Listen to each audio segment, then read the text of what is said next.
안녕하세요. 저는 68세 정미자입니다. 결혼한 지 45년이 되었고 지난 세월 대부분은 집안 제사와 명절 준비에 바쳐왔습니다. 오늘도 이렇게 글을 쓰는 이유는 제 마음속 깊이 쌓인 이야기들을 조금이라도 나누고 싶어서입니다. 저희 집은 전통적인 종갓집은 아니지만 가족들의 기대와 요구는 그만큼이나 컸습니다. 매번 제사상과 명절 음식을 준비하는 일은 오롯이 제 몫이었고 남편은 제사 준비나 명절 음식에 관심이 거의 없었습니다. 시누이들은 늘 제가 차린 음식 하나하나에 트집을 잡고 간섭을 했습니다. 형님, 이 나물은 간이 너무 약한 것 같아요. 전이 좀 두꺼운 것 같은데요. 형님, 갈비찜 양념이 조금 싱거운 것 같네요. 제가 수년간 쌓아온 요리 경험과 정성을 아무렇지 않게 평가하는 말들이었습니다. 저는 새벽 5시에 일어나 시장을 보고 제사상에 올라갈 음식들을 준비합니다. 하루 종일 서서 재료를 손질하고 요리하며 설거지까지 끝내야 하루가 마무리됩니다. 특히 큰 명절이 다가오면 3, 4일 전부터 준비가 시작됩니다. 장을 보면서도 재료를 다듬으면서도 계속 머릿속에는 이 음식이 혹시 부족하지 않을까, 남을 간이 맞을까, 전이 탈까 하는 걱정이 떠나지 않습니다. 가끔 남편이 저를 바라보며 수고했네 한마디 건네주면 좋으련만 그는 자신의 일만 바쁘다는 듯 방에 들어가 버립니다. 시누이들은 늘 옆에서 평가만 하고 제대로 도와주지 않습니다. 손님이 오거나 친척이 오면 저는 음식장만과 매번 이상 차림까지 모두 혼자 처리해야 합니다. 아들 재경과 며느리 보영이는 멀리 떨어져 살고 있어 도와주지 못하지만 마음속으로는 늘 고맙고 미안한 생각이 듭니다. 특히 보영이는 제 마음을 헤아려 주려고 애쓰는 모습이 보여서 이 아이만큼은 힘들게 하고 싶지 않다는 생각이 자주 듭니다. 제사 당일이 되면 제사상이 완벽하게 차려졌는지 계속 확인합니다. 국과 탕은 온도와 간을 체크하고 저는 색과 두께를 살피고 나물과 조림은 정성스럽게 담습니다. 그런데 음식 하나하나 남편과 시누이들은 트집을 잡습니다. 그 순간 수십 년간 참아온 감정이 살짝 올라옵니다. 왜 나만 이렇게 힘들어야 하나? 왜 아무도 고생한 내 마음을 몰라줄까? 하는 억울함과 서러움이 한꺼번에 밀려옵니다. 저는 이렇게 하루하루를 보내며 제 몸도 마음도 지쳐가고 있음을 느낍니다. 손목과 허리가 아프고 마음은 늘 긴장 상태입니다. 하지만 누구에게 하소연할 수도 없습니다. 참아왔고 또 참아야 했으니까요. 45년 동안 그렇게 살아왔습니다. 제사 하루 전날이 되면 제 마음은 더 무거워집니다. 장봐온 재료들이 부엌 가득 쌓여 있고 냉장고 안도 음식 재료로 가득 차 있습니다. 손질할 것이 얼마나 많은지 한숨부터 나옵니다. 무는 나박나박 썰어 국거리로 준비해야 하고 두부는 반듯하게 잘라 두부전을 만들 준비를 합니다. 고사리와 시금치, 도라지는 삶아서 무쳐야 하고 동태전과 호박전은 한 장 한 장 정성껏 부쳐내야 합니다. 갈비찜은 살코기를 다듬고 핏물을 빼는 것부터 시작해야 하니 벌써 팔과 허리가 저릿합니다. 저는 언제나 새벽같이 일어나 일을 시작하지만 남편은 늦잠을 자고 거실에 앉아 핸드폰을 보거나 TV를 켜놓고 앉아 있을 뿐입니다. 제가 무거운 장바구니를 들고 들어와도 별말 없이 힐끗 보고는 다시 핸드폰에만 시선을 둡니다. 속으로 여보 잠깐만 도와주면 얼마나 좋을까 하는 생각이 들지만 그 말이 입 밖으로는 잘 나오지 않습니다. 몇 번 이야기해 보았지만 돌아오는 건 괜히 성내지 말고 그냥 천천히 해 라는 말뿐이었으니까요. 부엌에서 혼자 음식을 준비하다 보면 시누이들의 목소리가 들려옵니다. 형님, 이번엔 나물 간 좀 세게 해요. 지난번엔 너무 싱거워서 젓가락이 안 가더라고요. 형님, 저는 조금 얇게 부쳐야 해요. 두껍게 하면 질겨요. 형님, 갈비찜은 국물이 너무 많으면 맛이 없어요. 그 말들을 들을 때마다 제 손은 더 바빠지고 마음은 더 무거워집니다. 도와주겠다는 말보다 간섭과 지적만 이어지니 제 속은 점점 답답해집니다. 며느리 보영이는 그런 제 마음을 아는지 전화를 걸어와 어머니, 제가 내일이라도 조금 일찍 갈까요? 뭐라도 도와드리고 싶어요. 라고 말해줍니다. 그 말 한마디에 눈물이 핑 돕니다. 하지만 저는 괜찮다고 그냥 오면 된다고 말합니다. 이 고생을 며느리에게까지 물려주고 싶지는 않으니까요. 저는 늘 나는 괜찮다. 조금만 더 하면 된다며 스스로를 다독여왔습니다. 저녁이 되면 부엌 바닥은 기름과 밀가루, 야채 찌꺼기로 어지럽혀져 있고 제 몸은 녹초가 됩니다. 허리를 펴면 뻐근하고 손목은 칼질로 아파옵니다. 그런데도 해야 할 음식이 아직 산더미처럼 남아 있습니다. 생선들은 손질해 구워야 하고 나물도 무쳐야 하며 떡과 과일도 차려야 합니다. 저는 부엌에 서서 내가 언제까지 이렇게 살아야 하나 하는 생각을 하게 됩니다. 가끔은 제 마음속 깊은 곳에서 억울함이 차올라 그 자리에서 울고 싶은 충동이 올라옵니다. 하지만 남편이 있는 거실을 지나면서 애써 아무렇지 않은 척합니다. 저의 눈물이, 저의 힘겨움이 그에게는 중요하지 않다는 걸 잘 알고 있으니까요. 밤늦게서야 부엌 일을 마치고 방에 들어와 앉으면 제 몸은 이미 천근만근입니다. 하지만 제 마음은 더 무겁습니다. 내일 아침이 되면 또다시 같은 일이 반복될 것이고 시누이들의 말과 남편의 무심함 속에서 제 마음은 또다시 상처를 받을 것이 뻔하기 때문입니다. 저는 내일을 떠올리며 오늘도 스스로에게 묻습니다. 언제쯤이면 내 고생을 알아줄까? 언제쯤이면 내 마음을 조금이라도 이해해줄까? 답을 알 수 없는 질문을 스스로에게 되뇌며 또 하루를 마무리합니다. 제사 당일 아침이 되면 저는 해가 뜨기도 전에 부엌에 나와 불을 켭니다. 전날 밤늦게까지 준비했지만 아직 해야 할 일이 태산입니다. 국은 다시 끓여 간을 봐야 하고 나물은 그릇에 곱게 담아야 하며 저는 다시 데워야 합니다. 생선은 굽는 도중 집안의 냄새가 퍼지지 않도록 창문을 열어놓고 갈비찜은 국물 농도를 맞추느라 계속 불 앞에 서 있어야 합니다. 부엌에서 정신없이 일하다 보면 남편은 이미 거실에 앉아 친척들을 맞이할 준비만 하고 있습니다. 그는 여전히 저에게 다가와 도와주는 법이 없습니다. 저는 부엌과 거실 사이를 오가며 음식을 옮기는데 그럴 때마다 남편은 그저 말없이 앉아 있거나 손님과 이야기를 나눌 뿐입니다. 그때 시누이들이 하나둘 들어옵니다. 그리고 어김없이 시작됩니다. 형님, 이 나물은 너무 눅눅하지 않아요? 좀 더 바싹 무쳐야 하는데? 이 갈비찜은 고기가 좀 질겨 보이는데 오래 삶으신 거 아니에요? 형님, 전이 겉은 탔는데 속은 덜 익은 것 같아요. 아까 제가 봤거든요. 저는 순간 가슴이 철렁 내려앉습니다. 분명 전날부터 정성을 다해 준비했는데 그들의 말 한마디가 제 마음을 단번에 무너뜨립니다. 저는 억지로 미소를 지으며 내가 신경을 더 써볼게 라고 답하지만 속으로는 억울함과 서러움이 차올라 눈물이 날 것만 같습니다. 게다가 시누이들은 음식 하나하나를 평가하며 서로 수군거립니다. 저는 그 소리를 못 들은 척하며 다시 부엌으로 돌아가지만 귀에는 그 말들이 생생히 맴돕니다. 그 순간 제 손에 쥔 국자와 젓가락이 무겁게 느껴지고 부엌 바닥에 앉아버리고 싶은 심정이 됩니다. 며느리 보영이가 도착해 부엌으로 들어왔을 때 저는 잠시 안도감을 느낍니다. 어머니, 제가 뭐 도와드릴까요? 그 따뜻한 목소리에 눈물이 핑 돌지만 저는 애써 웃으며 괜찮아, 너는 그냥 앉아있어. 오느라 힘들었지? 라고 말합니다. 사실은 옆에서 전이라도 몇 장 붙여주면 큰 도움이 되겠지만 며느리까지 시누이들의 시선과 말에 상처받을까봐 차마 부탁하지 못합니다.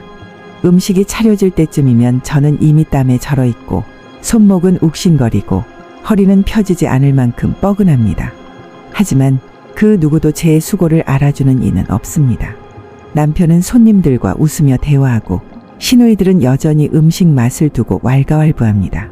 심지어 한 시누이는 제 앞에서 다른 사람에게 이렇게 말합니다. 우리 형님은 성격이 고집스러워서 우리가 도와주려고 하면 싫다 하잖아요. 그래도 음식은 늘 좀 아쉬워요. 그 말을 듣는 순간 제 가슴이 철렁 내려앉습니다. 그 말 속에는 제가 해온 수십 년의 노고가 단 한순간에 무시되는 듯한 차가움이 담겨 있었습니다.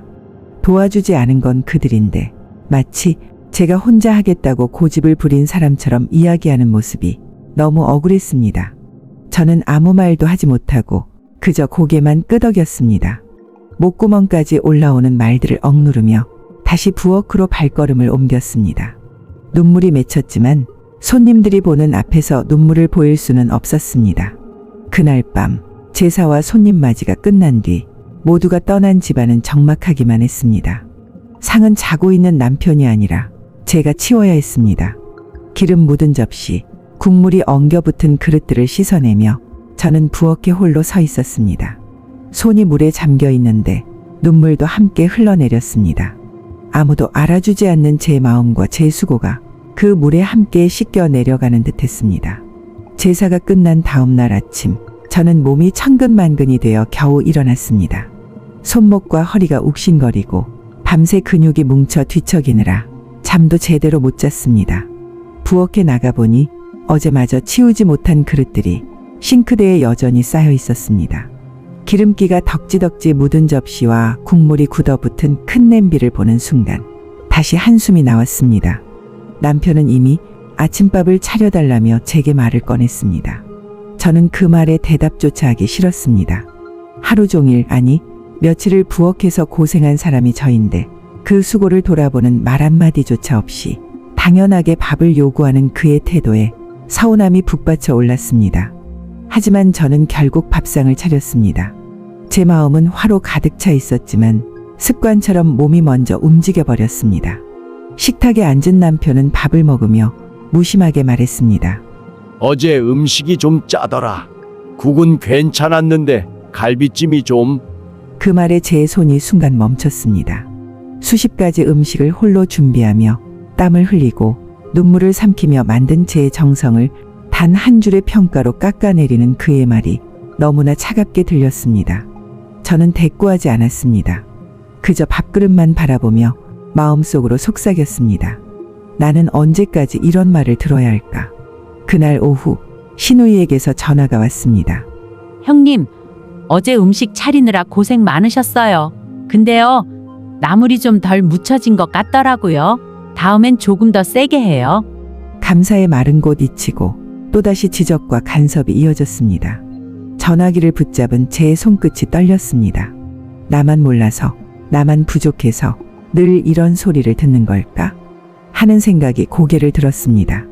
하지만 속으로는 잘 알고 있었습니다. 부족해서가 아니라 그들에게는 제가 늘 당연한 존재였다는 것을. 아무리 최선을 다해도 그들의 눈에는 모자란 점만 보이고 제 노고는 그림자처럼 당연한 것으로 여겨질 뿐이라는 것을 말입니다. 저녁이 되어 아들 민수에게 전화가 왔습니다. 엄마, 제사 준비한다고 많이 힘드셨죠? 보영이가 그러는데 엄마가 너무 고생만 하시는 것 같다고. 저희가 다음에는 꼭 일찍 갈게요. 아들의 목소리를 들으며 그제야 눈물이 뚝뚝 떨어졌습니다. 그래, 그래도 내 편이 있구나. 나를 생각해주는 사람이 있구나. 그 작은 위로가 제 마음에 파문처럼 번져나갔습니다. 그러나 동시에 아들에게까지 제 힘겨움을 다 털어놓을 수는 없었습니다. 저는 늘 괜찮다. 엄마는 이 정도쯤이야. 라며 웃었습니다.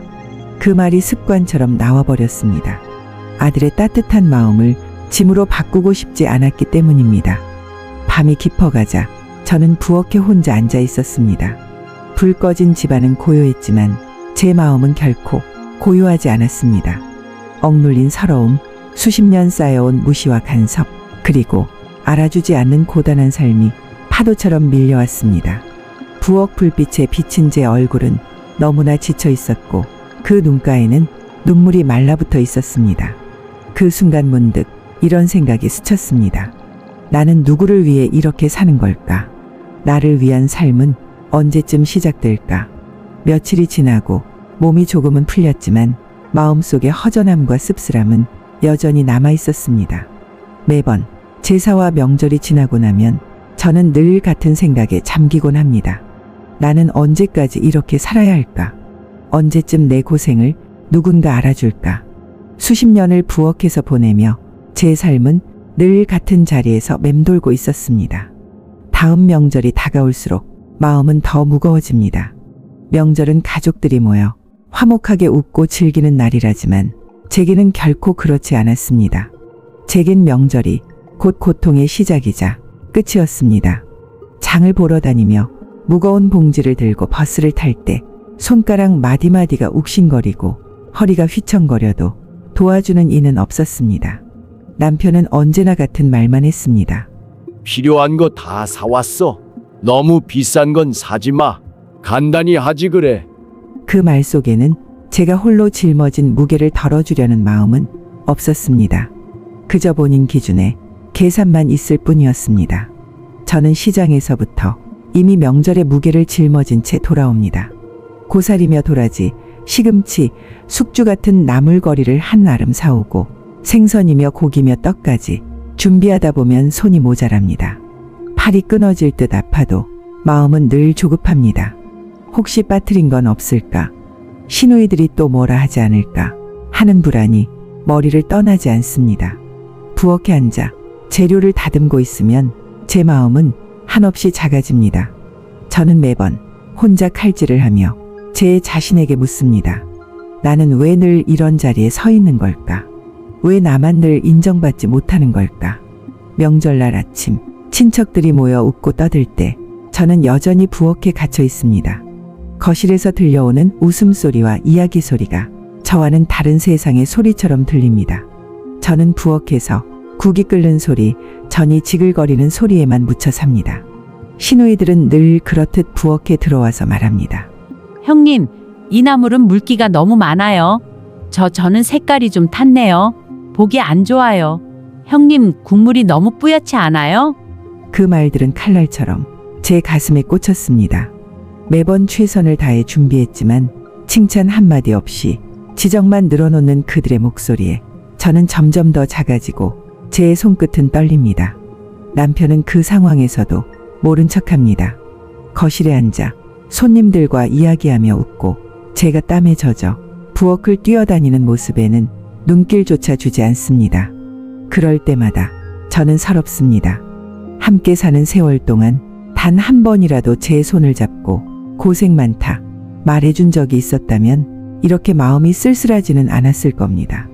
며느리 보영이는 제 마음을 눈치채고 조심스레 부엌으로 들어와 어머니, 제가 좀 붙일까요? 뭐라도 도와드릴게요. 라고 말합니다. 그 말이 얼마나 고마운지 모릅니다. 하지만 저는 늘 대답합니다. 괜찮아. 너는 앉아있어. 내가 다 할 수 있어. 사실은 혼자 감당하기 벅차고 그 작은 손길이 큰 힘이 되겠지만 저는 며느리에게까지 이 짐을 지우고 싶지 않았습니다. 저는 제 세대에서 끝내고 싶었으니까요. 그날 밤 명절 음식이 모두 치워지고 집이 조용해지면 제 몸은 녹초가 되어 움직일 수조차 없습니다.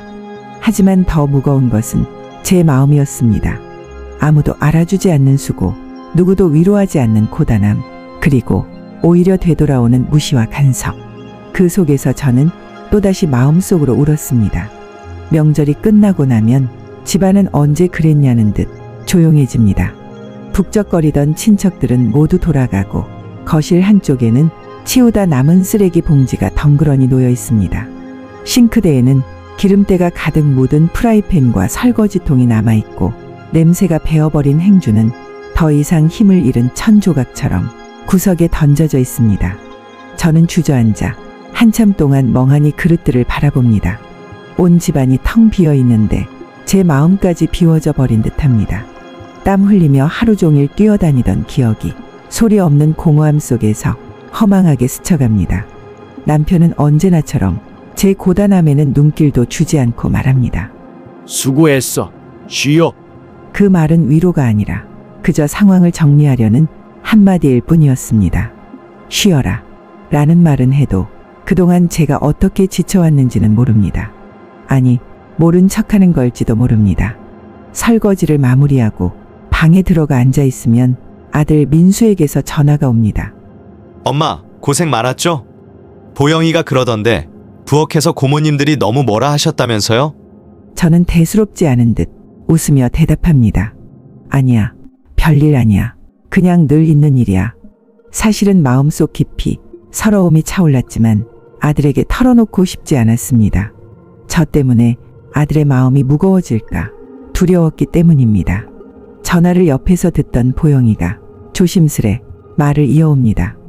어머니, 제가 옆에서 보니까 너무 마음이 아팠어요. 왜 고모님들이 늘 그렇게만 말씀하시는지 제가 나중에는 뭐라도 한마디 하고 싶었는데 괜히 분위기 망칠까봐 참았어요. 그 말에 제 눈가가 순간 젖어들었습니다. 며느리의 그 작은 진심이 오히려 제게는 큰 위로가 되었습니다. 보영아, 괜찮아. 너까지 마음 쓰게 하고 싶지 않아. 그저 네가 내 편이라는 것만으로도 나는 충분히 힘이 난다. 전화를 끊고 난 뒤 저는 한참 동안 생각에 잠겼습니다. 젊었을 땐 몰랐습니다. 시간이 지나면 나를 이해해주고 고생을 알아줄 날이 올 줄 알았습니다. 하지만 세월이 흐를수록 사람들의 눈은 더 냉정해지고 저는 점점 더 보이지 않는 사람이 되어가고 있었습니다. 거울 앞에 서보니 언제 이렇게 늙었나 싶습니다. 깊게 패인 주름살, 거칠어진 손, 늘어진 어깨, 세월이 제 몸 위에 차곡차곡 내려앉은 흔적들이었습니다. 저는 제 모습을 보며 씁쓸하게 웃었습니다. 내 청춘은 언제 다 흘러간 걸까? 나는 언제 내 삶을 살았을까? 명절은 늘 그렇게 저를 늙게 만들었습니다. 남들이 모여 웃고 떠드는 그 시간에 저는 부엌에서 홀로 땀을 흘렸습니다. 그 시간이 쌓여 제 세월이 되었고 결국 저를 지금 이 자리까지 데려온 것입니다. 밤이 깊어가고 방 안이 고요해지자 저는 베개에 얼굴을 묻고 조용히 눈물을 흘렸습니다. 누구에게도 들키고 싶지 않은 눈물이었습니다. 남편도 아들도 며느리도 알지 못하는 제 눈물. 하지만 그 눈물 속에는 억눌린 세월과 서러움이 고스란히 담겨 있었습니다. 며칠이 지나고 나서 보영이가 제게 전화를 걸어왔습니다. 목소리에는 여전히 걱정이 묻어 있었습니다. 어머니, 지난번에 많이 힘드셨죠? 계속 마음이 쓰여서요. 제가 그날 더 도와드리지 못한 게 죄송해서요. 저는 일부러 담담하게 대답했습니다. 아니야, 보영아. 내가 도와주려고 애쓰는 걸 나는 다 봤어. 마음만으로도 충분하다. 고모들 앞에서 내가 나까지 지켜주려 하면 오히려 더 미움만 사. 그러니 너무 마음에 담아두지 마. 하지만 속으로는 눈물이 핑 돌았습니다. 시누이들에게서 들었던 수많은 말들이 귀에 아직도 선명했기 때문입니다. 형님, 왜 나물 맛이 이렇게 싱거워요? 간 좀 더 하셔야지요. 저는 왜 이렇게 두껍게 부치셨어요? 기름만 많이 먹잖아요. 탕은 왜 이렇게 느끼한지 모르겠네. 형님, 매번 이런 거 좀 신경 쓰셔야 하는 거 아니에요? 그 순간마다 저는 아무 말도 할 수 없었습니다. 차마 대꾸라도 하면 형님 기분이 너무 예민하시다. 라는 소리를 듣게 될 테니까요. 그래서 언제나 고개를 끄덕이며 다음엔 더 잘할게 라는 말만 되뇌었습니다. 하지만 다음이라는 건 늘 같은 반복일 뿐 그들에게 제가 잘했다는 말을 들은 적은 단 한 번도 없었습니다. 보영이는 제 마음을 읽기라도 한 듯 조심스레 말했습니다. 어머니, 저는 항상 어머니가 대단하다고 생각해요. 그 많은 음식을 혼자 다 준비하시고 그래도 아무 말씀 안 하고 다 감당하시잖아요. 그런데 왜 다들 고마운 마음은 못 드러내고 흠만 잡으시는지 저는 정말 이해가 안 가요. 그 말을 듣자 제 가슴이 뭉클해졌습니다. 누군가 내 편에서 그렇게 말해주는 게 오랜만이었으니까요. 하지만 저는 애써 웃음을 지으며 대답했습니다. 보영아, 사는 게 다 그런 거지 뭐. 내가 젊을 때는 이런 게 다 당연한 줄 알았어.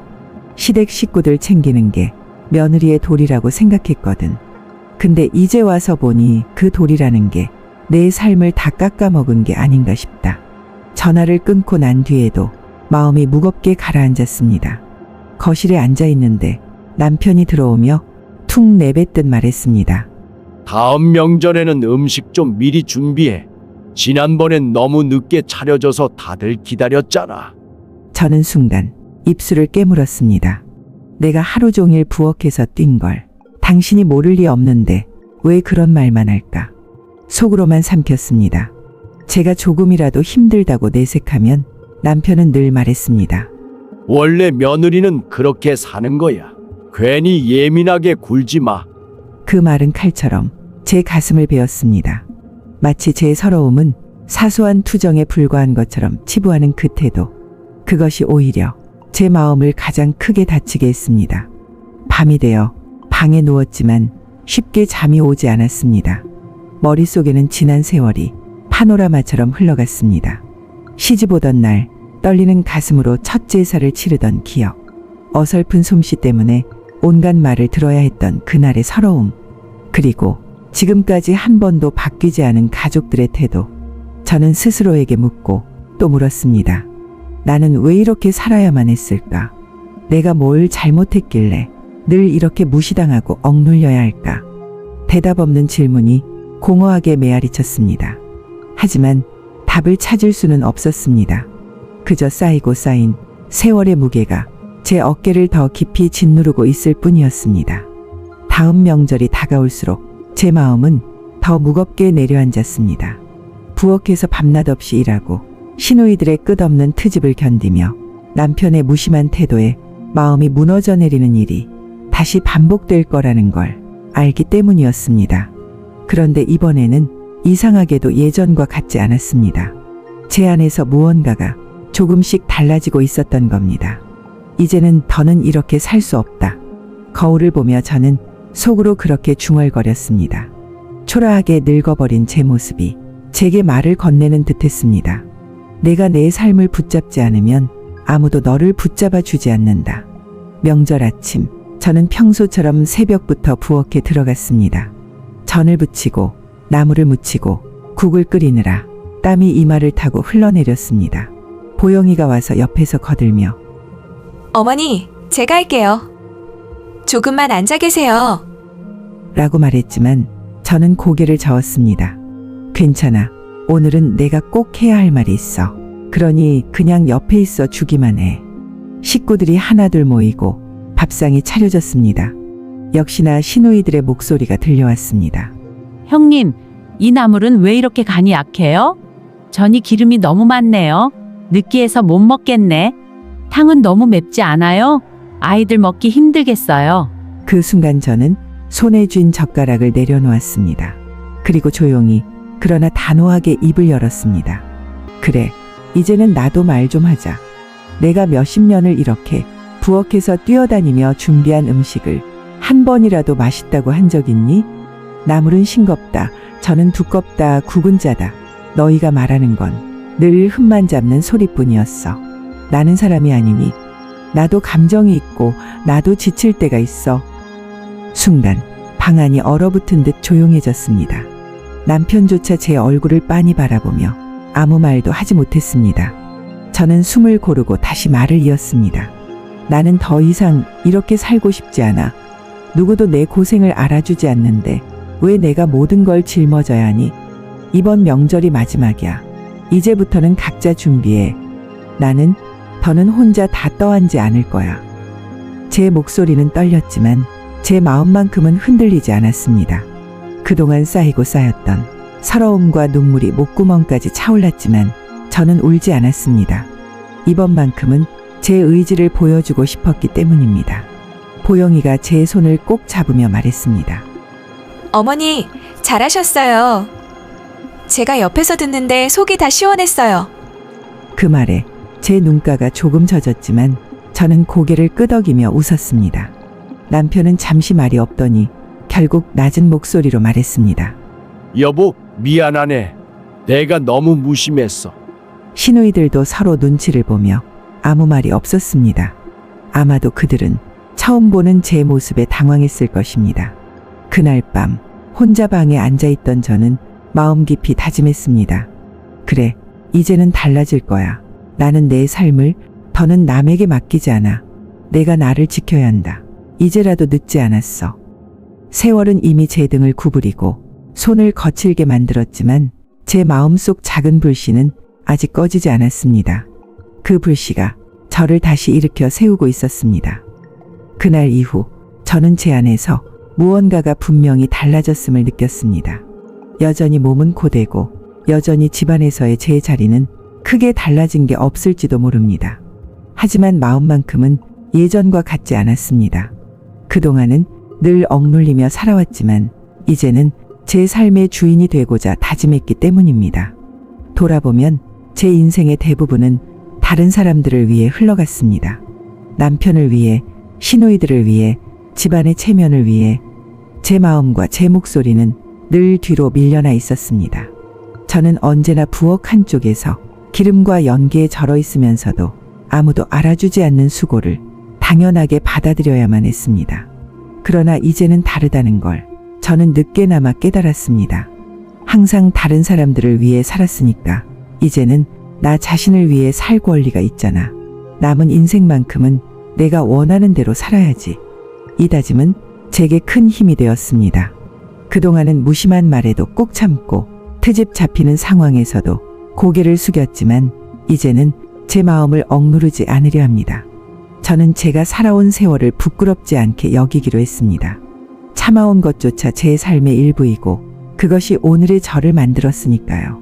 남편도 시누이들도 제 다짐을 모두 이해해 주지는 않을 겁니다. 아마 시간이 더 필요할지도 모르겠습니다. 하지만 그것은 중요하지 않습니다. 중요한 건 이제라도 제 스스로 제 자리를 찾고자 한다는 사실입니다. 저는 더 이상 예전처럼 눈치만 보며 살아가지 않을 겁니다. 늦었다고 생각했던 순간에도 새로운 시작은 가능합니다. 제 안에서 꺼지지 않은 불씨가 아직 남아있고 그 불씨가 저를 다시 일으켜 세우고 있으니까요. 나이가 들었다고 해서 참아온 세월이 길다고 해서 누구도 제 인생을 대신 살아줄 수는 없습니다. 결국 제 인생은 제 것이고 저는 제 목소리를 낼 권리가 있습니다. 항상 다른 이들을 위해 희생하며 살아온 제가 이제는 말하려 합니다. 저도 저답게 살겠습니다. 그리고 제 남은 날만큼은 저를 위해 살겠습니다. 이 편지를 쓰며 저는 비로소 제 마음에 한 줄기 빛을 켤 수 있었습니다. 언젠가 저처럼 서러움과 외로움 속에서 견디는 이들이 있다면 그분들도 언젠가는 자기 목소리를 찾을 수 있기를 바라며 이 편지를 마칩니다. 긴 제 이야기를 끝까지 들어주셔서 감사합니다.